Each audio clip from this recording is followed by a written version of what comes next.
जब उस आदमी ने अपने भाई को अपहरण होते देखा तो वह अपने नंगे हाथों से 300 मीटर ऊंची इमारत से नीचे कूद गया और उसका पीछा किया।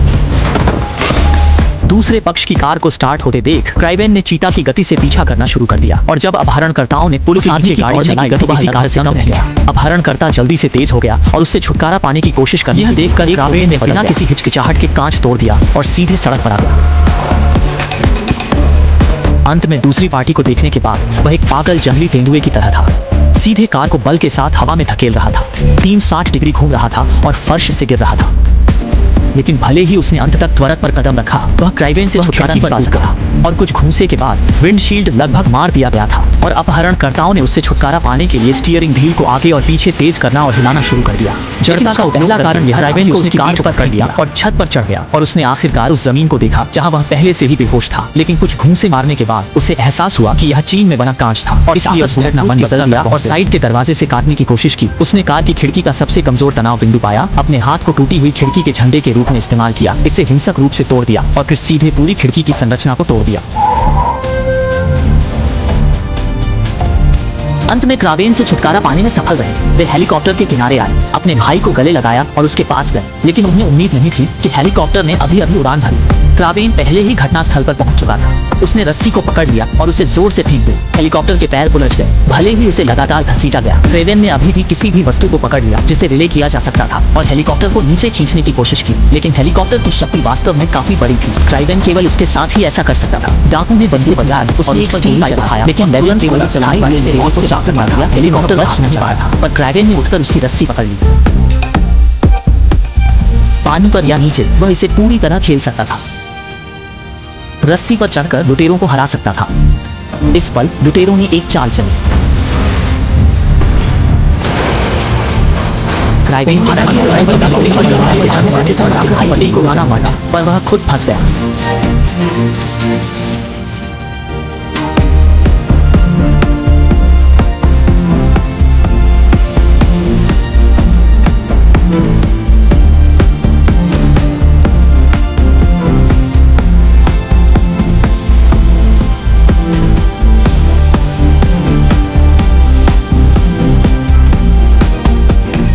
वह धीरे से अंदर घुसा ताकि डाकू उसे न सुन सके।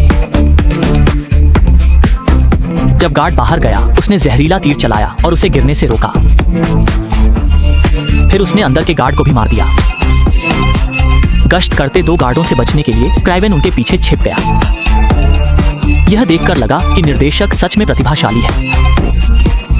तीसरी मंजिल पर बॉस के दफ्तर में पहुंचकर क्राइवेन ने सीधे हमला कर दिया। दूर से गोलियां उसे नहीं मार सकती, पर उसे पता नहीं था कि यह डाकुओं की चाल थी। उनका असली लक्ष्य नक्शा नहीं बल्कि क्राइवेन था। दूर एक स्नाइपर रॉकेट दागने को तैयार था। क्राइवेन अभी भी बॉस से जगह पूछ रहा था जब तक डाकू ने उसका नाम न पुकारा। तब उसे समझ आया कि वही लक्ष्य था।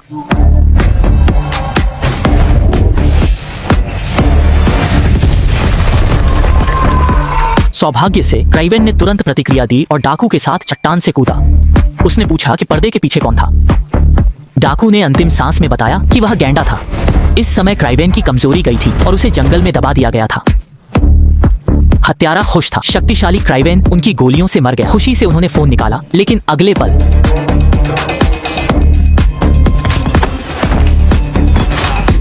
दोनों को सुलझाकर क्राइवेन ने प्रेमिका को हेलीकॉप्टर भेजा। बॉस गैंडा कभी भी हमला कर सकता था। उन्हें गुप्त ठिकाने पर छिपना था। गुप्त ठिकाना अब सुरक्षित नहीं था। क्राइवेन के जहरीले तीर ने माला मटर को नष्ट किया था, जो साइबेरिया में उगता है। स्पष्ट था कि क्राइवेन वहीं छिपा था। वे मैदान में आए, भाई को क्राइवेन को फोन करवाया, साथ ही उसकी स्थिति का पता लगाया। आसानी से उसका स्थान मिल गया। लेकिन जंगल क्राइवेन का घर था। उसने दुश्मन को देख लिया और जाल बिछा दिए। शहरी हत्यारे ऐसे जाल नहीं जानते थे। वे हर पल फंसते गए। गैंडे ने अंतिम दांव चला। उसने हेलीकॉप्टर बुलाया। क्राइवेन के ऊपर आकर सैकड़ों बम गिराए। क्राइवेन बच गया, पर बम में नशीली दवाएं थीं। ये दवाएं भयानक भ्रम पैदा कर। क्राइवेन को लगा जैसे मकड़ियां रेंग रही हों। वह इनसे सबसे ज्यादा डरता था। जब वह डर से हाँफ रहा था, गैंडे का सम्मोहन विशेषज्ञ आया। वह सिर्फ आंखें बंद करके दुश्मनों को भ्रमित कर सकता था।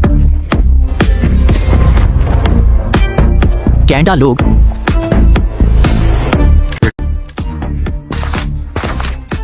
धन्यवाद। यह जहर जल्द ही क्रावेन के पूरे शरीर को प्रभावित उसका शक्तिशाली शरीर कमजोर हो जाएगा और अंततः वह सांस नहीं ले पाएगा। हालांकि सम्मोहन मास्टर का आकार अप्रत्याशित था और हर कोण से क्रावेन पर हमला कर रहा था। उसने अपनी मजबूत इच्छा शक्ति से उसे पकड़ लिया और जमीन पर पटक, लेकिन बाद में पता चला कि वह सिर्फ एक लकड़ी का टुकड़ा था। सम्मोहन मास्टर भी थक गया था और उसने क्रेवेन को अंतिम प्रहार देने का फैसला किया।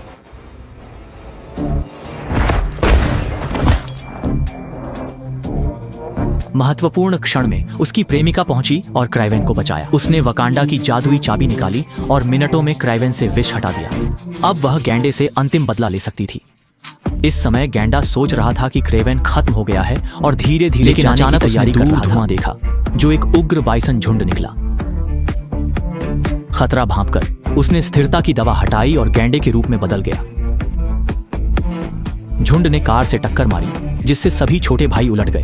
क्रावेन भी वहां था। गैंडा मानव ने कपड़े फाड़े, कार से बाहर निकला और क्रावेन से लड़ने लगा। दोनों सड़क पर कूदे। गैंडा मानव ने क्रावेन को उड़ा दिया, शक्ति में श्रेष्ठ दिखाई दिया, यहां तक कि जब कार उसकी ओर आई वह उसे लोहे की गोली की तरह उड़ा सकती थी। फिर उसने कार उठाई और क्रावेन की ओर दौड़ पड़ी।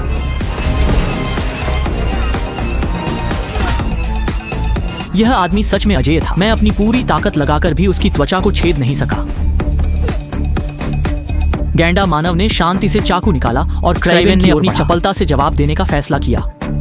इस राक्षस के सामने क्रावेन उसे चोट नहीं पहुंचा सका, लेकिन वह एक हल्के धक्के से क्रावेन को 18 मीटर दूर फेंक सकता था। क्रावेन ने अचानक हमला किया, लेकिन तुरंत पकड़ा गया। पूर्ण रक्षा के सामने क्रावेन कोई प्रगति नहीं कर पाया। वह लगभग मारा जाने वाला था। क्रावेन ने अचानक उसकी कमर में दवा का छेद देखा। एक पाइप डालने पर वह दर्द से चिल्लाया। यह गैंडा मानव की एकमात्र कमजोरी थी। क्रावेन ने रस्सी निकाली, गैंडा मानव को बांधा और दूसरे सिरे को दोस्त पर फेंका। गैंडा मानव को फेंक दिया गया और पागल झुंड ने उसे कुचल दिया। क्रावेन ने एक बड़ा पाइप निकाला, धीरे धीरे नजदीक आया और उसकी जान ले ली। क्रावेन ने मुश्किल से जीत हासिल की, अपने भाई को बचाया, परिवार की रक्षा की और अब वह बुरे लोगों का शिकार करने की यात्रा जारी रखेगा।